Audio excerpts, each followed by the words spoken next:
I welcome all of you on behalf of ProThought team. And first of all, thank you for joining the webinar. So we are going to have a discussion on stakeholder management, a key in project success. So before we start, just have a brief introduction about myself. So myself is Pritesh Shah. My educational background is B Electronics, MBA in HR, PMP certified and certified Scrum Master. And my professional experience last 12 plus years, 13 plus years into PMP certification training, customized project management training, and along with that corporate trainings for soft skills and other things.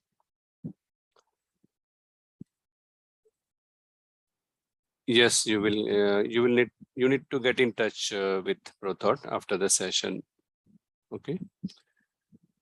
So about my professional background, last 13 plus years into training, and before that 12 years, 13 years into career as a project manager.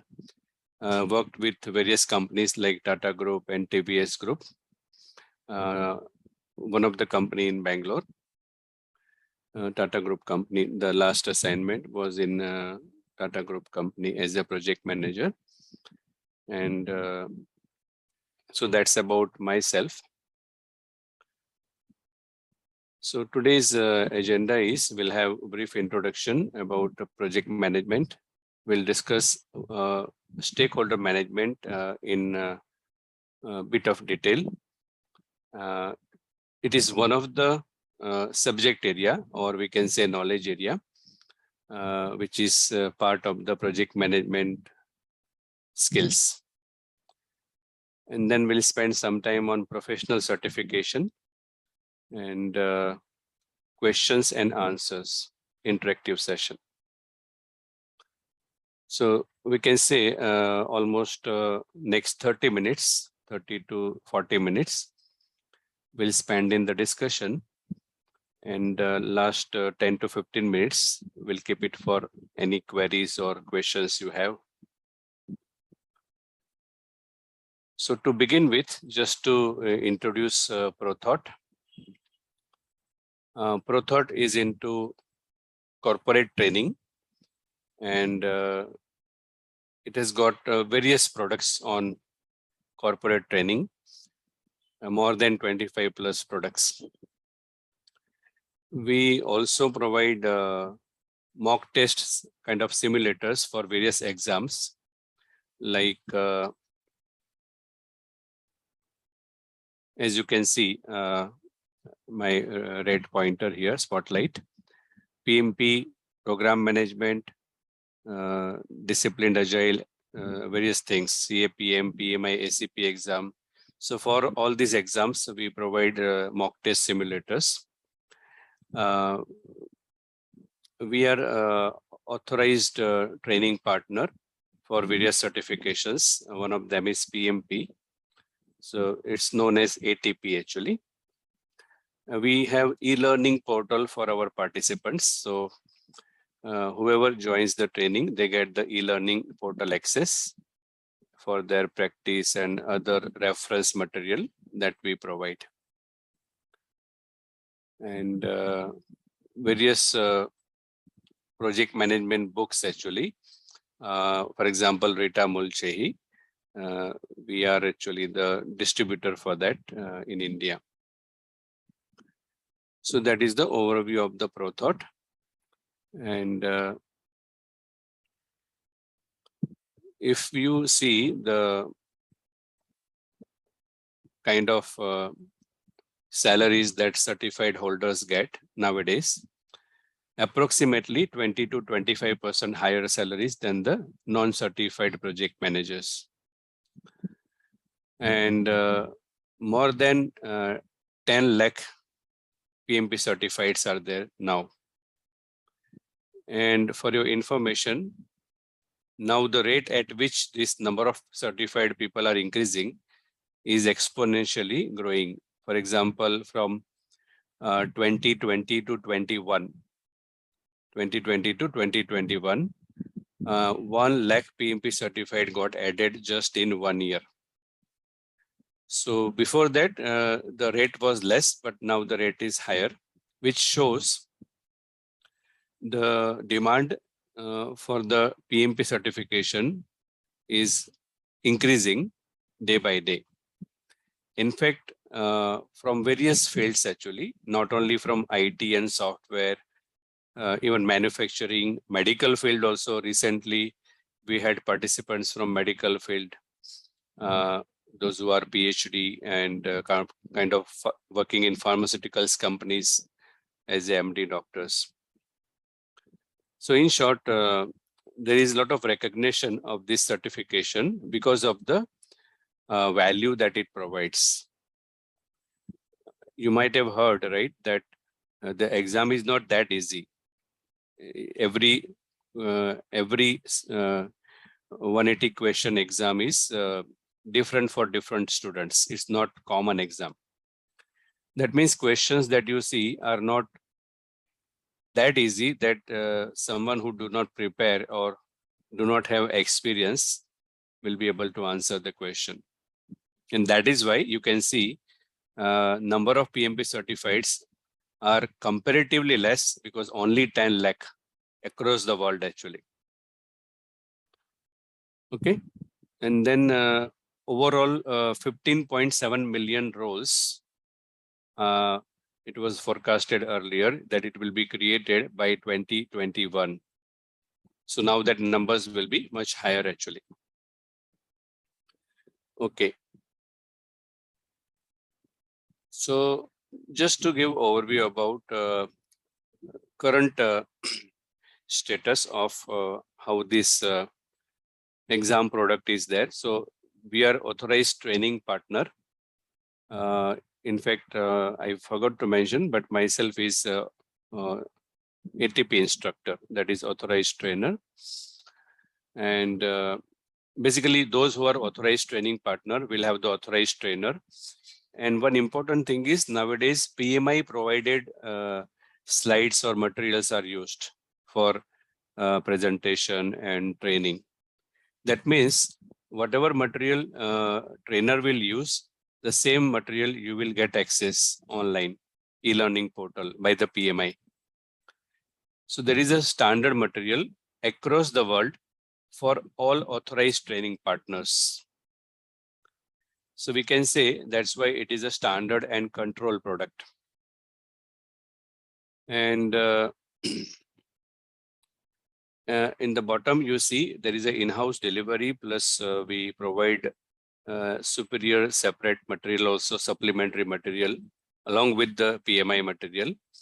And we will give you very good support regarding the various questions, queries during the training or also post-training. So that is overview about ProThought and trainings, etc. So as I mentioned, we are authorized training partner. So before we start stakeholder management, let's spend some time. I'll be asking one question. So first we should be very clear that what is the difference between project manager and certified project manager. So I would like to take example that if I ask question to you, you can answer through chat. If you learn driving through your friend, or alternatively, you learn through professional car driving school, what is the difference? Do you see some difference?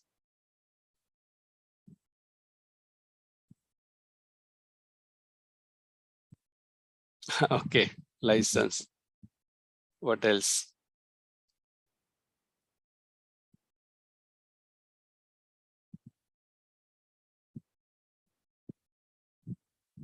you get more knowledge, and you are professionally authorized by the respective institute. So you get more knowledge. Okay. Anyone else?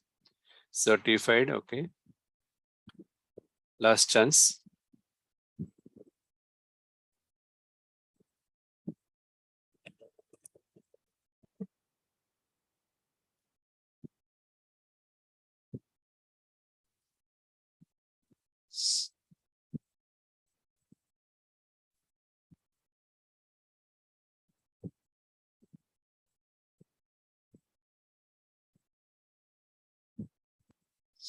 Okay, so fine. So formal certificate, etc. Fine. So the basic difference is very important point. In both the case, you will learn driving the car. That means, as far as driving is concerned, that will be fine. But when you learn through professional school, how you drive the car professionally with code of conduct or rules and regulation, that is the extra benefit. So that means the way you drive the car, that will make a difference overall. Otherwise, from reaching from one place to other place, in both the case, it will happen. Similarly, project manager and certified project manager, difference is something like that. Okay, in both the case, we will be able to complete the project successfully, but how the project was driven, that will make a difference. Okay, so that is why basically professional project management is something that is what you say in demand right now. People have seen, people experienced earlier that there are various problems they face actually. For example, you must be experiencing problems like scope changes from the customer, requirement changes time to time, and because of that, additional budget, etc. Delay in the schedule. That means not able to complete the project on time. And most of the time, reason is lack of poor planning. Right? Basically, it's a not proper planning actually. And another problem is generally towards end of execution, we get many problems. Until that time, everything looks fine. And quality issues, customer dissatisfaction. So these are the various common issues which we can resolve to the great extent, or we can say completely over a period when we follow professional methods. And in any way, when we learn things formally, it makes a lot of difference. So let us now spend some time. Our topic today is stakeholder management. And it is one of the aspects of project management. Earlier, managing the stakeholder was part of communication management. I would say in PMBOK 5. PMBOK means Project Management Body of Knowledge. Currently, it is 6th edition in exam. Earlier, it was 5th edition. So in PMBOK 5th version, stakeholder management was part of communication. But now they have separated communication and stakeholder. Why? Because we all see that stakeholder cooperation is required in any project, every stakeholder. So first question comes, who is stakeholder, or what is the definition of stakeholder? So stakeholder is someone who holds the stake in the project. Number one definition, simple definition. Stake plus holder, holder of the stake. And the definition, another definition is stakeholder means a person or organization. Person or an organization which is involved in the project directly or indirectly.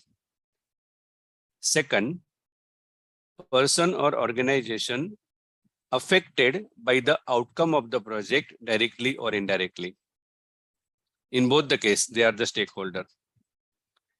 Okay, so stakeholders are those people who are basically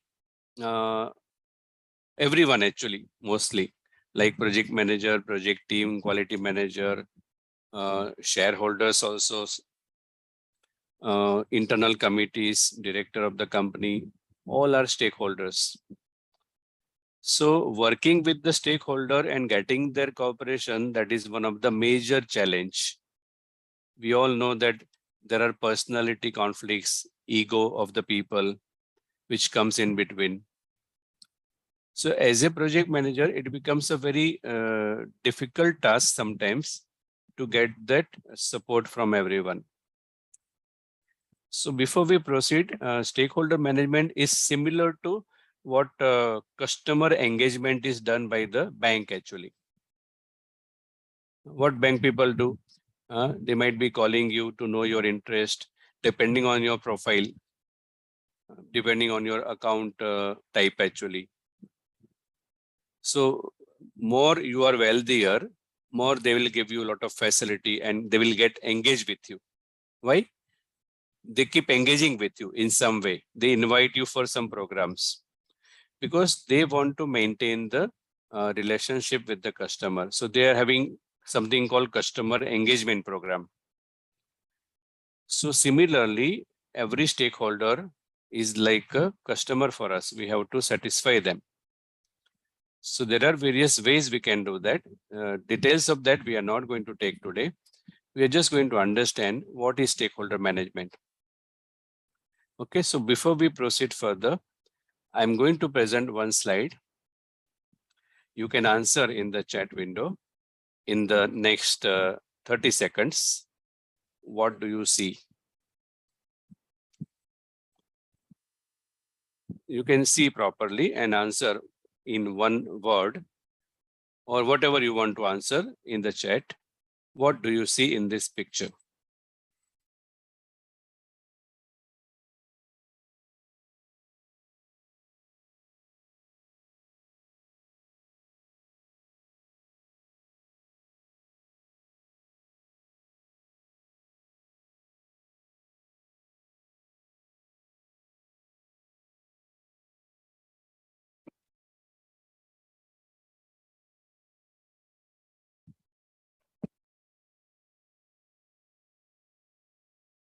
Anyone would like to answer? It is related to our topic. So one answer is young lady who is listening. Okay. Quick. We have to do another two pictures for practice. Lady, last chance. Okay, take some time, no problem.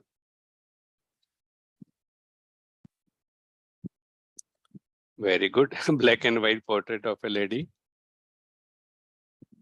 So you can see, right? Now, who is right actually? Out of all of you? So everyone is looking at the picture from, okay, a lady who is looking back. Okay. So we are all looking from different angle actually. So the way you see from different angle, so if you see from different angle means you will be right. Okay. So front view of the picture is young lady. Side view is from moving your face to left side. You can, if you watch the picture, it looks old lady. Now quickly, next picture. Another 30 seconds. We're not going to take much time. We want to understand one concept of perspective.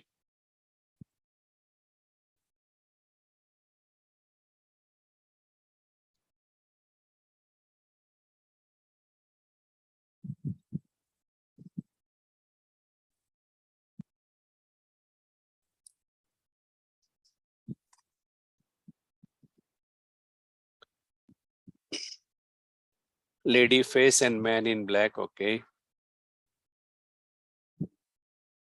One more chance. Okay, fine. Not to take much time. So it's a musician from front side. If you look at bugle and a face of a girl from little right side view. Last picture. Another 30 seconds.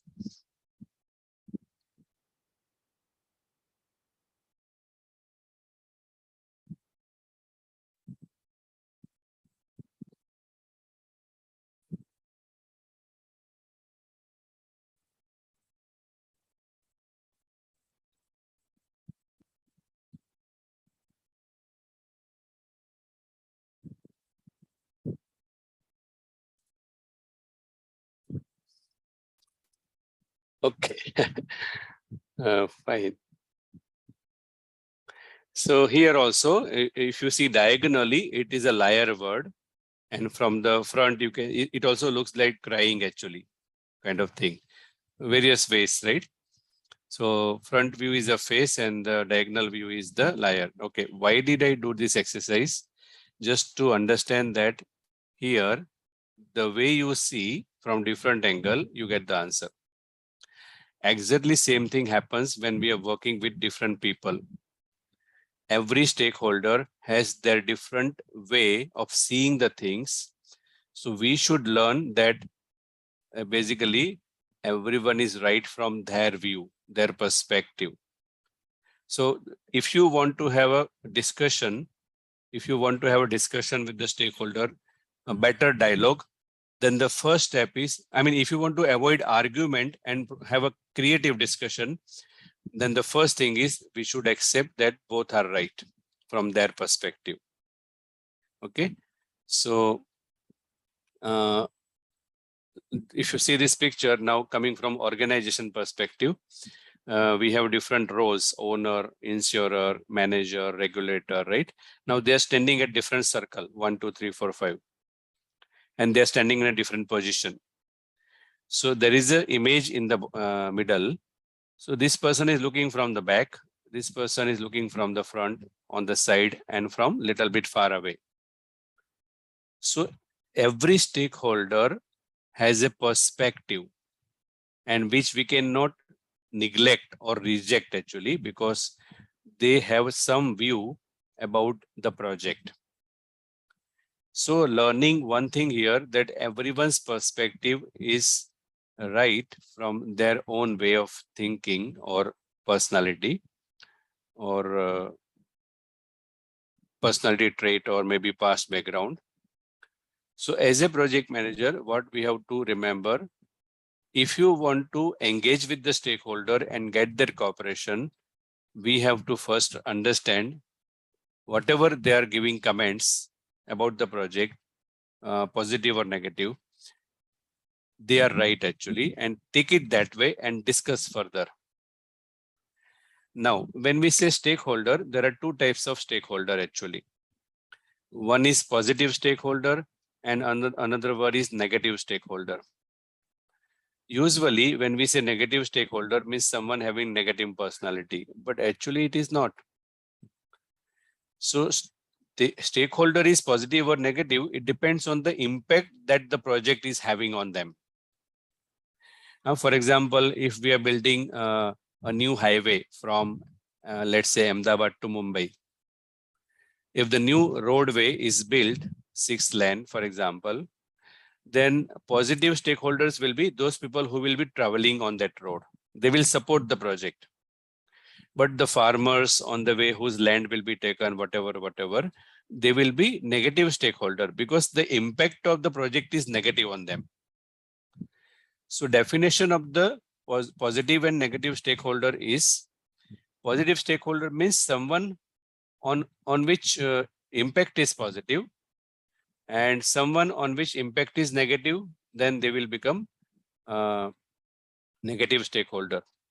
So how government is handling them? Negotiations, explaining the reason for the highway, various things happens, right? And finally, they get the cooperation from them and kind of a settlement between them. Similarly, in project, whenever there are some negative stakeholders, then we have to understand their concerns, why they are resisting the project, and try to come to the balance or negotiation which helps both of us. Okay, so I hope that is a good example to understand positive stakeholder and negative stakeholder. Okay, so before we proceed further, another point is every stakeholder with whom we engage, they will be into different, I'll use the,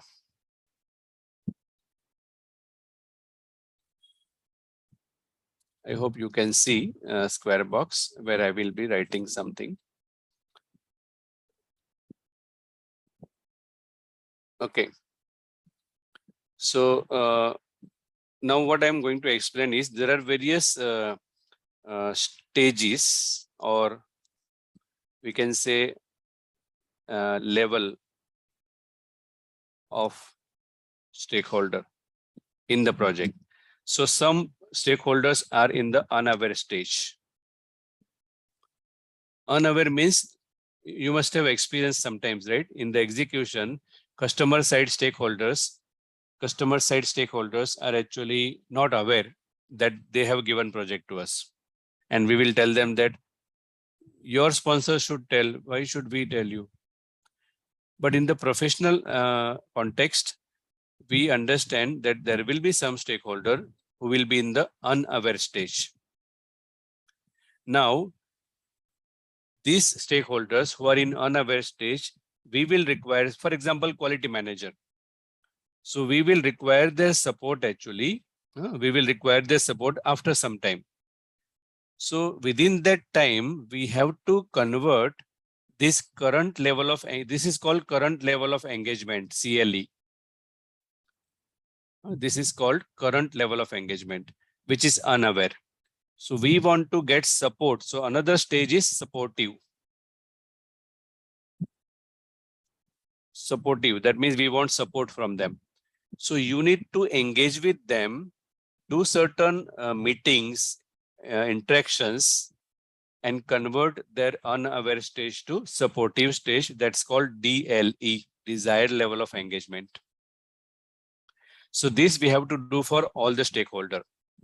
There are other stages also. After unaware, there is something called resistant. Some will be in resistant mode. Some will be in the neutral mode. They will not declare their support. They support the project or don't support the project. They'll not say yes or no. So some are supportive, and last one is leading stage. So difference between supportive and leading, both are supportive actually, but in leading stage, example sponsor is leading stage. In leading stage, proactively they will help you. But in supportive stage, you have to ask for help actually. So these are the 5 stages of engagement. So you have to first understand each stakeholder in which stage they are, and that you will come to know in the life cycle of the project, not on the first day actually. Okay, so suppose some are resistance stage, so your goal is to convert them to supportive. So you have to plan action item for that.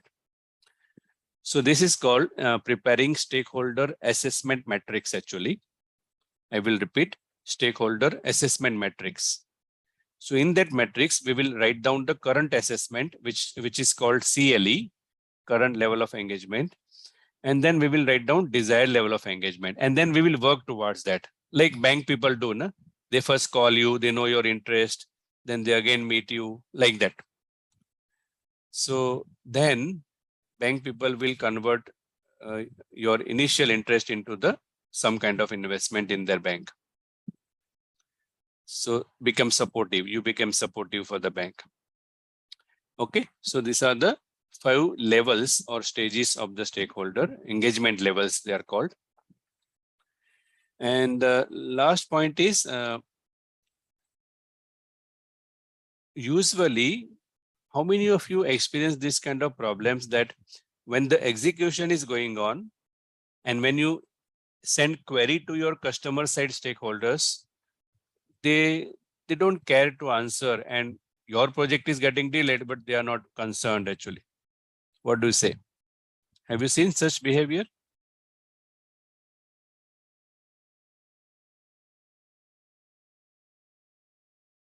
Okay, in most cases, right?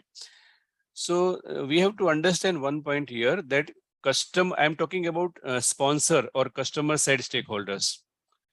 So during the execution, why this behavior? Why most of the people are telling yes?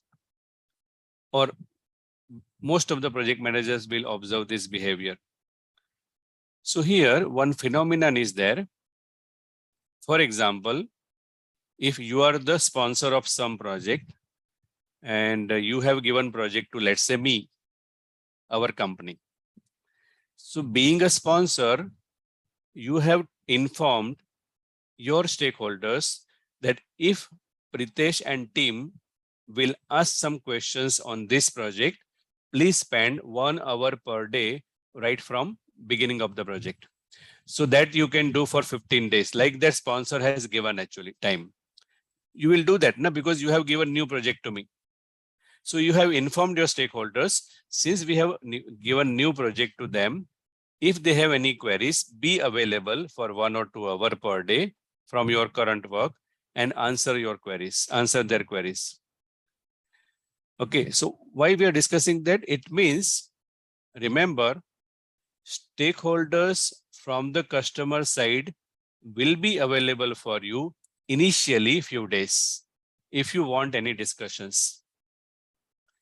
So in the professional context, that is why PMBOK guide suggests that as soon as the project is started, the first step we should do is identify the stakeholders. First, no, okay, we will not be able to identify all the stakeholders on the first day because stakeholders are something that can be identified any point of time in the life cycle because we don't know when the new stakeholder will come. So because of this behavior, that stakeholders are available in the initial few days. So we should utilize this window of availability. So what we do, we identify stakeholder, and not only we identify, we interview them, we meet them, have contact with them, interactions with them, and prepare our questionnaires and ask, ask most of the queries in the initial phase only. Now, since you have already started project now only, they can't have that behavior that they will not respond. Otherwise, you can escalate to sponsor. So what I discussed here is, in the professional context, we have to identify stakeholder early because they are available actually. So normally what happens when we start the project, we are busy in our technical work and requirement, etc. And by the time we cross the execution time, they are busy in the other projects actually. So that is why they are not responding. For them, it is not priority now. And for you, it is a priority in the execution, but for them, it is not priority.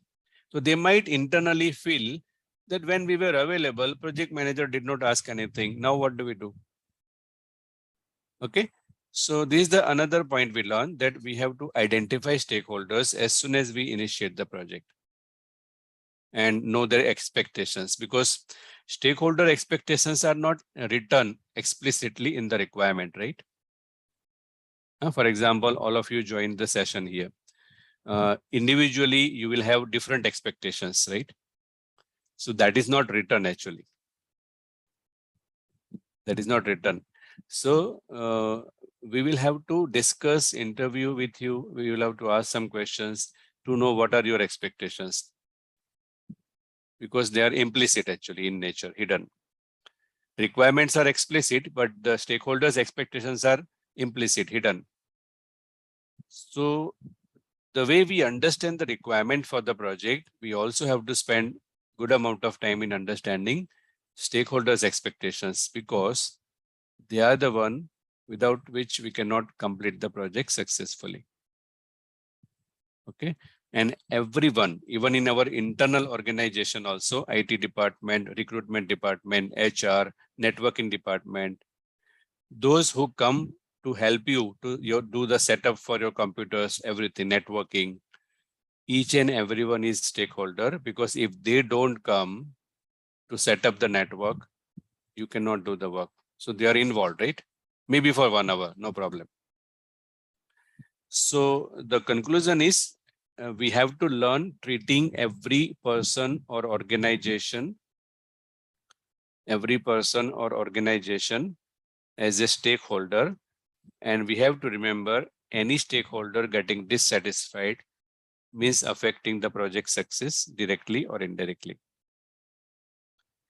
Okay.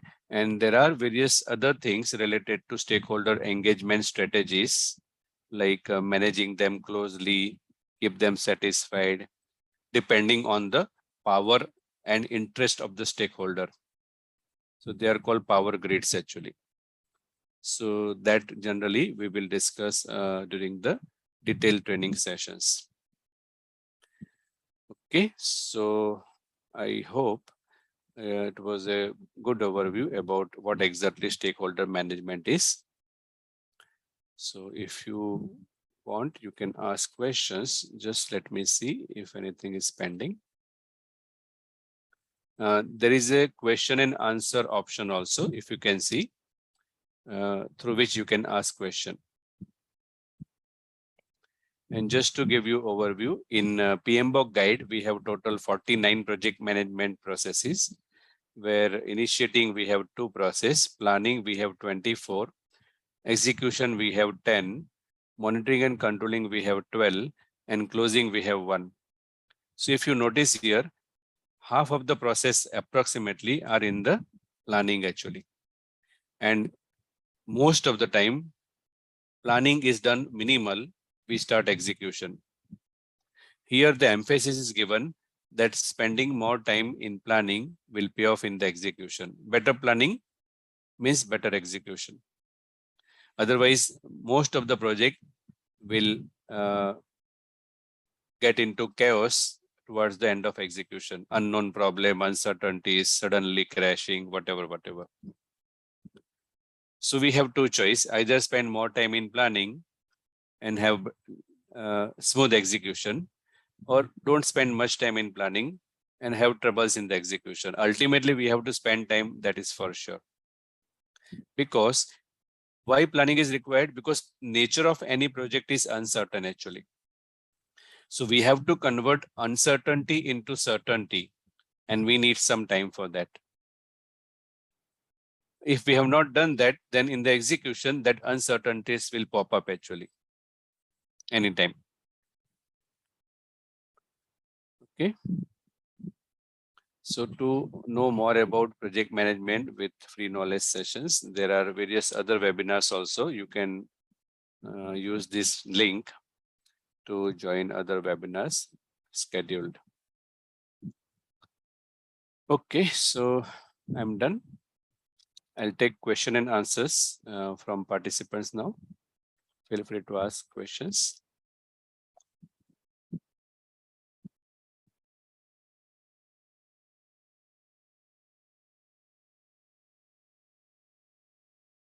You can ask any question related to certification or whatever reasons you join the session and any doubts.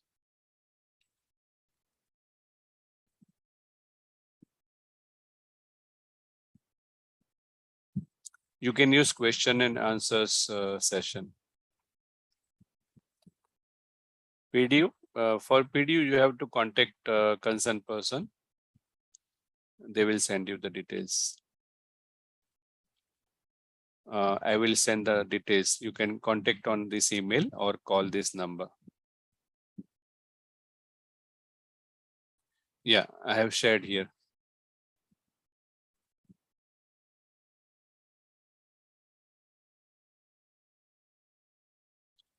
Okay, so any other specific question, please start asking. We have 10 minutes now.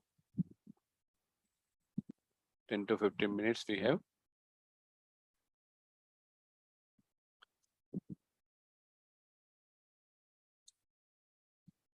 I'm not the right person to answer that. So if you can just check with that email. I'm a little bit bothered about PDU. For more than 5 webinars, they have not shared PDU claim code. Okay. I'm not sure whom did you contact. So if you can send email on this number or call personally, that would help actually. I will pass on your message.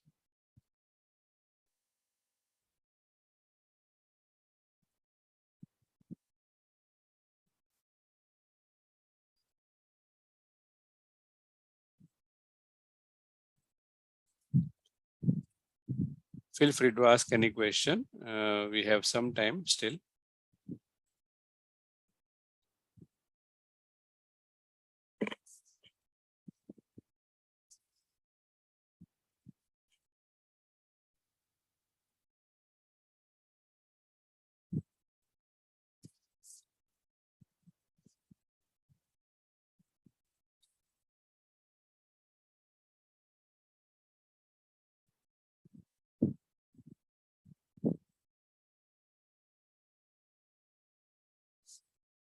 No one? Surprise? Any question on certification, training, whatever? Okay, we all understand the significance of stakeholder management. What are the 3 key points you suggest to manage difficult or demanding stakeholders? Okay. So the first key point is whoever demanding or difficult stakeholder, let's not tag them that way because that itself makes difficult to handle. So you can basically, first point is, as we discussed, perspective part, right? So first thing is they're difficult. That means they have different ways of seeing things, right? So accept that part. And second part is why they're difficult actually. What is, see, ultimately something is there which they're expecting. So try to see if we can identify their needs actually, because it has been seen that if specific need they have and it is not known to us, and if that is not getting satisfied, they'll keep resisting actually, and they'll become difficult to manage. So it's like, maybe I can say, because it's a time consuming answer for me, but I can say one thing. The work that you cannot get through words, you can get it through your energy. So example, in the office, we all go for work, right? So we all play different role. So let's say someone who is demanding stakeholder is playing some other role. So you have to be very careful that we keep person and the role separate in our communication. So when we say role is not proper, is fine. When we criticize the role is fine, but when we criticize the person, that is where we don't get the easiness with them. So my point, one simple point could be, if in your mind, if you separate the person and the role, that role is demanding, right? That's what is the point. So because of that role, demanding role, if you feel the person is not good, that will not make things easy. That will make things complex. So while in the project, if we remember this difference, like actor and role, focus on the role and always have good thoughts about the actor. That makes things easy actually sometimes. That's what I have seen. So I hope I have answered partially. I'm not sure fully, but partially I try to answer in the time limit available. Otherwise, it's a 1 hour session for that. Okay, so looks like all good. So wish you all the best for your further career. Thank you so much for giving me an opportunity to present my understanding with all of you. Thank you so much.